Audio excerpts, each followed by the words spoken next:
Hello दोस्तों, मैं आपका दोस्त नितेश। स्वागत है आपका नितेश एजुकेशन फोरम में। आज की वीडियो में हम संविधान, मौलिक अधिकार, फंडामेंटल राइट्स के इंपॉर्टेंट 15+ क्वेश्चन देखने वाले हैं। इस वीडियो का मकसद सिर्फ क्वेश्चन सोल्व करना नहीं है, बल्कि टॉपिक्स को कवर करेंगे। फंडामेंटल राइट, मौलिक अधिकार पूरा कवर करेंगे इस वीडियो में। तो चलिए शुरू करते हैं आज का वीडियो। आपका पहला क्वेश्चन, भारत के संविधान में मौलिक अधिकार हैं। आपके ऑप्शन है मूल संविधान का हिस्सा था, चौथे संशोधन द्वारा जोड़े गए, संसद द्वारा 1952 में जोड़े गए, या 5वें संशोधन में जोड़े गए। तो इसका उत्तर ऑप्शन ए, मूल संविधान का हिस्सा। भारत के संविधान में जो मौलिक अधिकार है, फंडामेंटल राइट्स, संविधान मूल संविधान का हिस्सा है।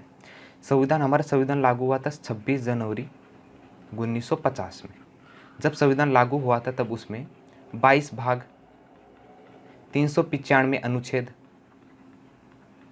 और 8 अनुसूचियाँ थी। 8 अनुसूचियाँ थी, अभी 12 अनुसूचियाँ। संविधान लागू हुआ तब 22 भाग, 395 अनुच्छेद है। अब फंडामेंटल राइट का है भाग 3 में। फंडामेंटल राइट है तीसरा भाग 3 में। और अनुच्छेद कितना फंडामेंटल राइट का? तो अनुच्छेद है कलम 12 से 35। भारतीय संविधान के अनुच्छेद 12 से 35 भाग 3 में मौलिक अधिकारों का वर्णन है और ये संविधान का मूल हिस्सा है। तो हम देखते हैं कौन कौन से मौलिक अधिकार है। तो मौलिक अधिकार भारत के संविधान के तीसरे भाग, कौन सा भाग? तीसरा भाग, और आर्टिकल 12 से 35 में वर्णित भारतीय नागरिकों को प्रदान किए गए हुए वे अधिकार हैं जो सामान्य स्थिति में सरकार द्वारा सीमित नहीं किए जा सकते और जिनकी सुरक्षा का प्रहरी सर्वोच्च न्यायालय और उच्च न्यायालय, हाई कोर्ट, अगर मैं कलम बोलूँ तो कलम 32 के तहत सुप्रीम कोर्ट और कलम 226 के तहत हाई कोर्ट, इन दोनों की सुरक्षा करता है। किसकी? मौलिक अधिकारों की। मौलिक अधिकार कौन कौन से हैं? पहला है समानता या समता का अधिकार, अनुच्छेद 14 से 18 में इसका वर्णन है। ये हम फुल देखने वाले हैं स्पष्टीकरण में। 14 से 18, 14, 15, 16, 17 और 18 यहाँ पे हम देखते हैं। दूसरा, स्वतंत्रता का अधिकार दिया है, अनुच्छेद 19 से 22। तीसरा, शोषण के विरुद्ध अधिकार दिया है, अनुच्छेद 23 से 24। धार्मिक स्वतंत्रता का अधिकार, अनुच्छेद 25, 26, 27 और 28। 25 से 28 धार्मिक स्वतंत्रता। संस्कृति और शिक्षा संबंधी अधिकार किसमें? अनुच्छेद 29 से 30। और संवैधानिक उपचारों का अधिकार, कलम 32। संवैधानिक उपचारों का अधिकार है, मतलब है अगर आपके संविधान जो मूलभूत अधिकार, फंडामेंटल राइट्स, उनका हनन होता है तो आप सुप्रीम कोर्ट या हाई कोर्ट, अनुच्छेद 32 के तहत सुप्रीम कोर्ट में जा सकते हो उनके विरुद्ध, फिर उन्हें रिट्स निकालने का अधिकार है सुप्रीम कोर्ट को। तो ये हमारे मूल अधिकार है। तो चलिए नेक्स्ट क्वेश्चन पे। प्रारंभ में कितने मौलिक अधिकार दिए गए थे जब संविधान लागू हुआ? आपके ऑप्शन है 6, 7, ऑप्शन सी 4 या डी 5। तो इसका सही आंसर ऑप्शन बी 7। जब हमारा संविधान लागू हुआ 26 जनवरी 1950 को, तब संविधान में 7 मौलिक अधिकार दिए गए थे। लेकिन बाद में एक मौलिक अधिकार माइनस हो गया। कौन सा? प्रॉपर्टी, इसको बोलते हैं प्रॉपर्टी राइट। ये हम स्पष्ट देखने वाले हैं कि कौन कौन से प्रॉपर्टी राइट है। देखिए मौलिक अधिकार कौन कौन से, अभी हमने पीछे देखा तो मूल अधिकारी में 7 मौलिक अधिकार दिए गए थे। कितने? 7, लेकिन अभी 6 ही हैं। लेकिन 44वीं संविधान संशोधन 1978 ईस्वी द्वारा संपत्ति का अधिकार, इसको बोलते हैं प्रॉपर्टी राइट, अनुच्छेद 31 में था ये, एवं 19 क को मौलिक अधिकार की सूची से हटाकर इसे संविधान के अनुच्छेद 300A में, पहले संविधान लागू हुआ तब 7 मौलिक अधिकार थे, उसमें 7वां क्या था? प्रॉपर्टी राइट, इसको संपत्ति का अधिकार। जब 44वीं संविधान संशोधन हुआ 1978 में, तो ये प्रॉपर्टी जो राइट है वो निकाल दिया गया और इसे अनुच्छेद 300A में ट्रांसफ़र किया गया। अभी ये संविधान मतलब फंडामेंटल राइट नहीं है, लेकिन लीगल राइट है। लीगल राइट, प्रॉपर्टी राइट भी क्या है? Legal right. इसको बोलते हैं विधि, मतलब कानूनी अधिकार है, ये संवैधानिक अधिकार नहीं है। संपत्ति का अधिकार 300A में इसको ट्रांसफ़र किया गया। तो अभी कितने हैं? अभी 6 मौलिक अधिकार, अभी 6 है, संविधान लागू हुआ तब 7 थे। तो चलिए नेक्स्ट क्वेश्चन पे। धार्मिक स्वतंत्रता का अधिकार संविधान के किन अनुच्छेदों में वर्णित है? धार्मिक स्वतंत्रता, आपके ऑप्शन है अनुच्छेद 14 से 18, अनुच्छेद 19 से 22, अनुच्छेद 23 से 24, अनुच्छेद 25 से 30। तो इसका उत्तर ऑप्शन सी डी, अनुच्छेद 25 से 30। धार्मिक स्वतंत्रता अनुच्छेद 25 से 30। अब ये देखते हैं कौन कौन से धार्मिक स्वतंत्रता दिया गया हमें। धार्मिक स्वतंत्रता अधिकार अनुच्छेद कितना है? 25 से 28। अनुच्छेद 25 में क्या है? कोई भी व्यक्ति किसी भी धर्म को मान सकता है और उसका प्रचार या प्रसार कर सकता है। अनुच्छेद 25 में इसका उच्छेद क्या है? 25 है। अनुच्छेद 26 में क्या उल्लेख है? व्यक्ति को अपने धर्म के लिए वो संस्था बना सकता है, संस्था की स्थापना कर सकता है, उसका पोषण कर सकता है, विधि संपत्ति के अर्जन मतलब संपत्ति खरीद सकता है, उसका मालिक बन सकता है और उसका प्रशासन कर सकता है। मतलब आप अगर कोई चाहो तो किसी संगठन की स्थापना कर सकते हो, उसके संस्था की स्थापना कर सकते हो, उसके मंदिर बना सकते हो, उसके पैसे को कंट्रोल कर सकते हो, संपत्ति बना सकते हो। किसके तहत?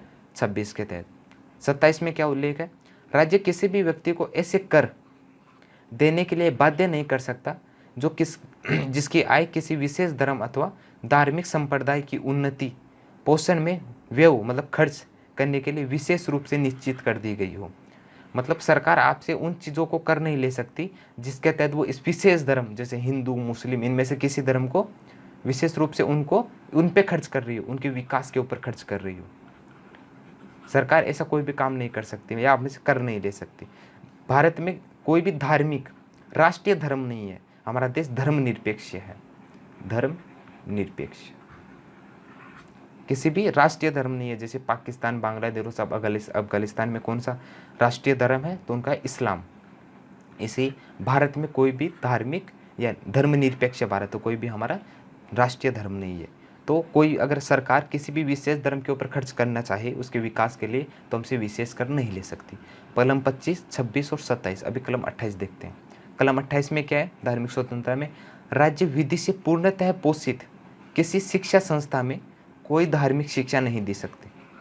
अगर गवर्नमेंट की कोई स्कूल है, गवर्नमेंट स्कूल में कोई भी आप धार्मिक शिक्षा नहीं दे सकते, किसी भी धर्म के बारे में नहीं पढ़ा सकते। और आप धर्मों के बारे में पढ़ाना चाहते हैं तो सभी धर्मों के बारे में पढ़ाना होगा, बेसिक थोड़ा थोड़ा, विशेष एक धर्म को नहीं पढ़ा सकते। ऐसे शिक्षण संस्था अपने विद्यार्थियों को किसी धार्मिक अनुष्ठान में भाग लेने या किसी धर्मोपेक्ष में बलात् सुनने हेतु बाध्य नहीं कर सकते। इसका मतलब है किसी भी गवर्नमेंट स्कूल अगर उसका खर्चा सरकार चला रही है, शासन चला रहा है, तो उसमें धार्मिक शिक्षण नहीं दिया जा सकता और किसी भी स्टूडेंट को बाध्य नहीं किया जा सकता कि आप इसी धार्मिक जो भी काम है उसमें भाग लें। इसके कलम 25 से 28 में क्या है? धार्मिक स्वतंत्रता। तो चलिए नेक्स्ट क्वेश्चन नंबर 4। भारत के संविधान का निम्नलिखित में से कौन सा अनुच्छेद प्रेस की स्वतंत्रता से संबंधित है? प्रेस की स्वतंत्रता, मीडिया। आपके ऑप्शन है अनुच्छेद 19, अनुच्छेद 20, अनुच्छेद 21 या अनुच्छेद 22। तो इसका सही आंसर है ऑप्शन ए, अनुच्छेद 19। भारत के संविधान ने अनुच्छेद 19 के तहत प्रेस की स्वतंत्रता, अनुच्छेद 19 में हमें स्वतंत्रताएं मिली हैं। क्या मिली? स्वतंत्रताएं। कौन कौन सी स्वतंत्रताएं वो देखते हैं।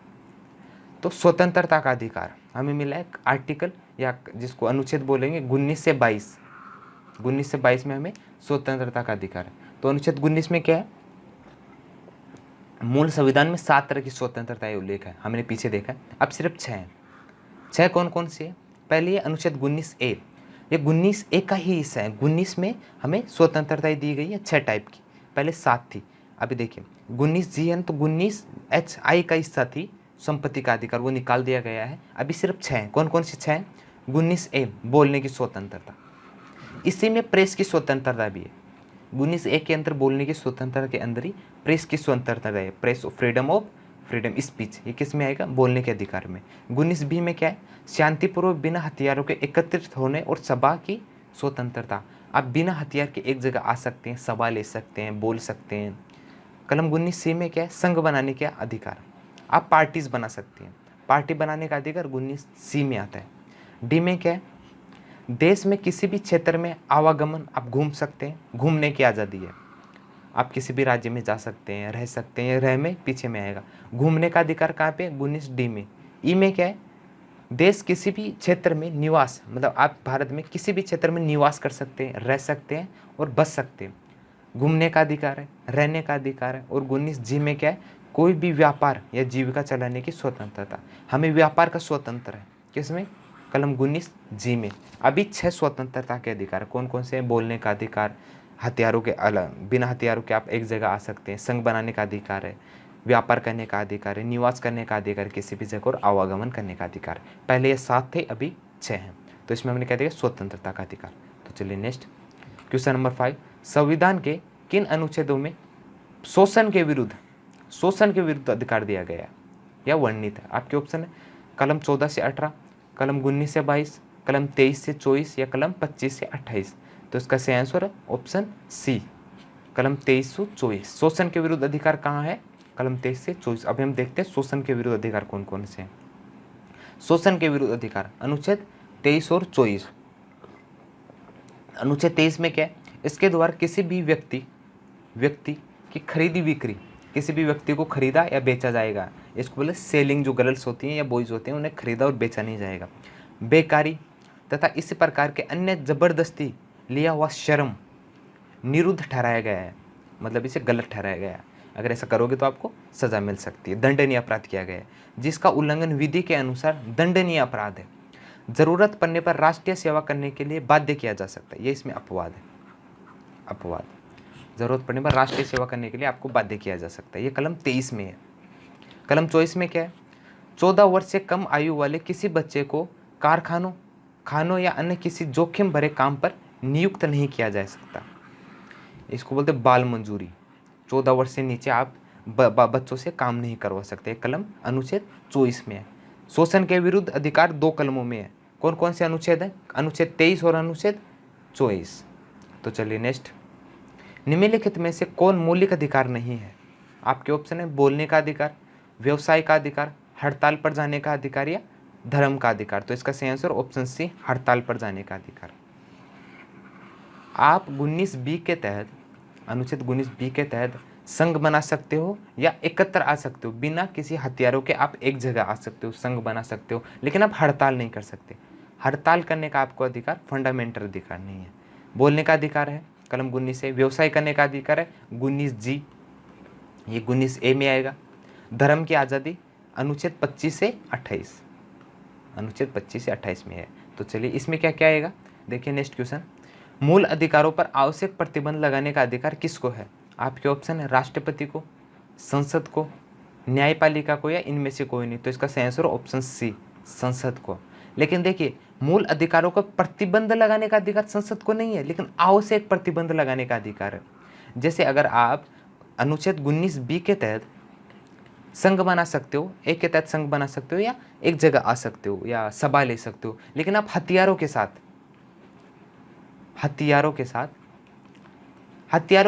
आप एक जगह नहीं आ सकते, सभा नहीं ले सकते। तो ये प्रतिबंध किसने लगाया? संसद ने। आपको बोलने की आज़ादी है, लेकिन आप कुछ भी नहीं बोल सकते। आप मतलब किसी प्रधानमंत्री या किसी नेता या किसी की, आप सुप्रीम कोर्ट का उल्लंघन नहीं कर सकते। सुप्रीम कोर्ट का जो नियम है आप उसके खिलाफ नहीं बोल सकते। उन्होंने अगर कोई जजमेंट दिया तो आप उसके खिलाफ नहीं बोल सकते। ये किसमें, ये जो नियम बनाते हैं ये बोलते हैं संसद। फंडामेंटल राइट को कंट्रोल करने का अधिकार किसी को नहीं है, लेकिन आवश्यक प्रतिबंध मतलब जो जरूरी है वो करने का अधिकार किसको है? संसद को। तो चलिए नेक्स्ट क्वेश्चन पे। मौलिक अधिकारों का प्रमुख उद्देश्य है समाज के सामाजिक ढांचे को बढ़ावा देना, व्यक्तिगत स्वतंत्रता को सुनिश्चित करना, न्यायपालिका की स्वतंत्रता को सुनिश्चित करना या उपयुक्त सभी को सुनिश्चित करना। तो इसका सही आंसर ऑप्शन बी, व्यक्तिगत जो स्वतंत्रता है उसको सुनिश्चित करना। ये हमारे मौलिक अधिकारों का उद्देश्य है। प्रमुख उद्देश्य क्या है? व्यक्तिगत स्वतंत्रता को सुनिश्चित करना। तो चलिए नेक्स्ट। संविधान के किस अनुच्छेद में कानून का समान संरक्षण, हमारे जो कानून है उसके बाद में उसके सामने सब समान रहेंगे, का प्रावधान है? मतलब किस में ये बताया गया? आपके ऑप्शन है अनुच्छेद 12 में, अनुच्छेद 13, अनुच्छेद 14 या अनुच्छेद 15। तो इसका सही आंसर है ऑप्शन सी, अनुच्छेद 14। अनुच्छेद 14 के तहत हमें समानता का अधिकार दिया गया। किसका अधिकार दिया? समानता का अधिकार। अभी हम देखने वाले हैं समानता का अधिकार क्या क्या है। तो समानता का अधिकार इसमें क्या क्या आएगा? कानून के सामने सब समान होंगे, कानून के सामने सब समान होंगे। यह हमें कलम 14 के अंदर दिया गया है। कलम 14, 15, 16 और 17 और 18 इसमें समानता का अधिकार दिया गया है। समानता का अधिकार इसमें अलग अलग है। जैसे 14 के अंदर आपको भेदभाव नहीं किया जा सकता, कानून का समान संरक्षण आपको 14 में मिलेगा। 15 में धर्म, वंश, जात, लिंग इनके आधार पर आपसे भेदभाव नहीं किया जाएगा। 16 के अंदर आपको आरक्षण दिया गया है। 17 के अंदर आपको अस्पृश्यता मतलब छुआछूत को बंद किया गया। और 18 के अंदर जो उपाधि हैं, उपाधि उनको बंद किया गया है। ये सब समानता प्रस्तापित करने के लिए कलम 14, 15, 16 और 17, 18। लेकिन कानून का समान संरक्षण ये कलम 14 के अंदर दिया गया है। तो चलिए नेक्स्ट। भारतीय संविधान का कौन सा अनुच्छेद छुआछूत, देखिए छुआछूत उन्मूलन से संबंधित है? आपके ऑप्शन है अनुच्छेद 14, अनुच्छेद 15, अनुच्छेद 17 या अनुच्छेद 18। तो इसका सही आंसर ऑप्शन सी अनुच्छेद 17। भारतीय संविधान में जो कलम 17 है, अभी हमने देखा कि 14 से कलम 18 तक क्या क्या दिया गया है? समानता का अधिकार। उसी समानता का अधिकार में कलम 17 में छुआछूत को बंद किया गया है। क्या किया गया? छुआछूत को बंद। अगर छुआछूत को इसमें लीगल अनलीगल बताया गया है, अगर आप छुआछूत करते हैं तो आपको दंडनीय अपराध किया गया है कलम 17 में। तो चलिए नेक्स्ट, समानता का अधिकार भारतीयों के लिए सुनिश्चित करता है। समानता का अधिकार आपके ऑप्शन है धार्मिक समानता, आर्थिक समानता, सामाजिक समानता या उपयुक्त सभी। तो इसका सही आंसर ऑप्शन डी उपयुक्त सभी। भारत का जो संविधान है समानता के अधिकार में हमें धार्मिक समानता भी देता है, आर्थिक समानता भी देता है और सामाजिक समानता भी देता है। सभी प्रकार की समानताएं सुनिश्चित करता है। तो चलिए नेक्स्ट, अभी इसमें समानता व समता और समानता का अधिकार किस में दिया गया? हमने पीछे देखा कलम 14 से 18 में। क्या क्या है कलम अनुच्छेद 14 में? अनुच्छेद कलम और आर्टिकल दोनों एक ही बात होती है। तो कलम 14 में विधि के समक्ष समानता, इसको बोलते हैं कानून का समान संरक्षण। इसका अर्थ यह है कि राज्य सभी व्यक्तियों के लिए एक समान कानून बनाएगा तथा उन पर एक समान लागू करेगा। भारत में या किस एक क्षेत्र में जितने भी लोग हैं उनमें समान कानून लागू होगा। अनुच्छेद 14 में है, इसको बोलते हैं कानून का समान संरक्षण, हमने पीछे देखा है। अनुच्छेद 15 में क्या है? धर्म, नस्ल, जाति, लिंग या जन्म स्थान के आधार पर भेदभाव नहीं किया जाएगा। यह कलम 15 में है। राज्य के द्वारा धर्म, मूल वंश, जाति, लिंग एवं जन्म स्थान आदि के आधार पर नागरिकों के प्रति जीवन के किसी भी क्षेत्र में भेदभाव नहीं किया जा सकता। ये सिर्फ गवर्नमेंट सरकार पे लागू नहीं होता, ये परमानेंट मतलब जो प्राइवेट लोग हैं, खाजगी जो संस्थाएं हैं उन पे लागू भी होता है। कलम 15, 14 सरकार पे लागू होता है लेकिन कलम 15 सभी के ऊपर लागू होता है। कलम 14 हो गया, 15 हो गया, अभी 16 देखते हैं। अनुच्छेद 16 क्या है? राज्य के अधीन किसी पद पर नियोजन या नियुक्ति से संबंधित विषयों में सभी नागरिकों के लिए अवसर की समानता होगी। इसको बोलते हैं गवर्नमेंट जो जॉब होंगे उसमें सरकार सभी को समान रखेगी। लेकिन इसमें अपवाद क्या क्या आएंगे? अनुसूचित जाति, अनुसूचित जमातियों, पिछड़ा वर्ग और महिलाएं। इसमें आरक्षण अपवाद होगा। आरक्षण का उल्लेख अनुच्छेद 16 में है, अपवाद में है। लेकिन राज्य गवर्नमेंट जॉब होंगे या किसी भी सरकार के पद होंगे उसमें सबको समान संरक्षण देगा, सबके समान होंगे। लेकिन उसमें अपवाद क्या क्या होंगे? SC, ST या पिछड़ा वर्ग, उसके लिए या महिलाओं के लिए सरकार आरक्षण की व्यवस्था कर सकती है। किसकी? आरक्षण की। किसके आएगा? कलम 16 के अंदर आरक्षण का उल्लेख है। कलम 17 में क्या आएगा? अस्पृश्यता का अंत मतलब छुआछूत। अस्पृश्यता के उन्मूलन के लिए दंडनीय अपराध घोषित किया गया। इसको बोलते हैं छुआछूत को दंडनीय अपराध घोषित किया गया अनुच्छेद 17 के तहत। कलम 17, अभी कलम 18 देखते हैं। समानता का अधिकार कलम 14 से 18 तक है, अभी हम 18वां देखने वाले हैं। उपाधियों का अंत किया गया। सेना या विधि संबंधी सम्मान के सेवाएं अन्य कोई भी उपाधि इसके सिवा राज्य सरकार द्वारा प्रदान नहीं की जाएगी। भारत का कोई भी नागरिक किसी अन्य देश से बिना राष्ट्रपति की आज्ञा के बिना कोई भी उपाधि स्वीकार नहीं किया जा सकता, नहीं करेगा। अगर आपको कोई देश आपको कोई उपाधि देता है तो आपको राष्ट्रपति की अनुमति से आप उसको एक्सेप्ट कर सकते हैं। इन उपाधियों में जो अपवाद हैं, अपवाद आएगा जैसे भारत रत्न, पद्मश्री, पद्म विभूषण, ये अपवाद होंगे। ये में अपवाद रखा गया, भारत रत्न इसमें अपवाद है। अभी समानता का अधिकार में हमने क्या क्या देगा? समानता का अधिकार दिया गया है अनुच्छेद 14 से 18 में। इसमें कलम 14 देखी, अनुच्छेद 15 देखा, 16, 17 और 18 देखा। अब चलिए नेक्स्ट क्वेश्चन पे। निम्नलिखित में से कौन सा मूल अधिकार विदेशी नागरिकों को प्राप्त नहीं है? आपके ऑप्शन है विधि के समान समानता, अभिव्यक्ति की स्वतंत्रता का अधिकार, प्राण व देहिक स्वतंत्रता का अधिकार या शोषण के विरुद्ध अधिकार। तो इसका सही आंसर ऑप्शन बी अभिव्यक्ति की स्वतंत्रता का अधिकार। देखिए जो फंडामेंटल राइट है, ये जो मूलभूत अधिकार हैं, उसमें कुछ अधिकार भारतीय नागरिकों को प्राप्त हैं, मतलब सिर्फ भारतीय नागरिकों को प्राप्त है, भारतीय नागरिक, और कुछ अधिकार विदेशियों को भी प्राप्त है। उन्हीं में से तो विदेशियों को कौन कौन से, भारतीय नागरिक विदेशियों को कौन कौन से प्राप्त है? तो इसमें आएगा भारतीयों को कौन कौन से प्राप्त है, पहले ये देखते हैं। भारतीय नागरिक, फिर इसके जो अपवाद होंगे वो विदेशियों को प्राप्त है। तो इसमें आएगा कलम 14, कलम 15, कलम 16, 19, 29 और 30। अनुच्छेद 15, 16, 19 और 29 अभी मैं यहाँ पे लिखता हूँ, अनुच्छेद 15, 16, 19, 29 और 30 ये सिर्फ भारतीयों को प्राप्त है। तो अभिव्यक्ति की स्वतंत्रता कहाँ आएगी? कलम 19 में आएगी। मतलब कलम 19 सिर्फ भारतीय नागरिकों को प्राप्त है, इंडियन सिटीजन्स को प्राप्त है। विदेशी नागरिकों को कलम 19 मतलब अभिव्यक्ति की स्वतंत्रता का अधिकार नहीं है, बाकी सभी हैं।